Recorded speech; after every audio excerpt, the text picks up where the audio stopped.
Mga kabayan, ito yung update ng itinanim kong tanlad o lemongrass. Ito yung pinutol ko yung ugat na matanda na tapos ako itinanim. Ay pagkalipas ng 45 days, ay ito na mga kabayan ang kanyang resulta. Makikita ninyo, napakaberde ng kanyang dahon, malulusog ang tubo ng kanyang mga puno, at ito, makikita nyo, tinubuan na rin ang damo pagkaraan ng 45 days. Ay ngayon ay akin munang babawasan ng mga tumubong damo para hindi na umagaw pa ng sustansya na kanilang kinukuha sa lupa. At ang gagawin ko dito mga kabayan ay dadagdagan ko ng organikong pataba. Pag aking nagamasan, ilalagay ko rin sa magandang lugar na nasisikatan ng araw pero hindi naman ganong direkta.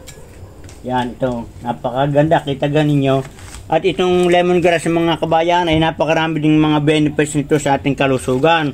Pwedeng gawin natin itong tsaa at inumin at pakuluan ng 5 hanggang 10 minuto. At ito ay nakakatulong upang tayo ay makaiwas sa pagtaas ng ating dugo, nakakontrol din sa ating blood sugar, at ito ay merong antioxidant properties at anti-inflammation. Sa mga pamamaga ng kasukasuan, nakakatulong din itong maibsan.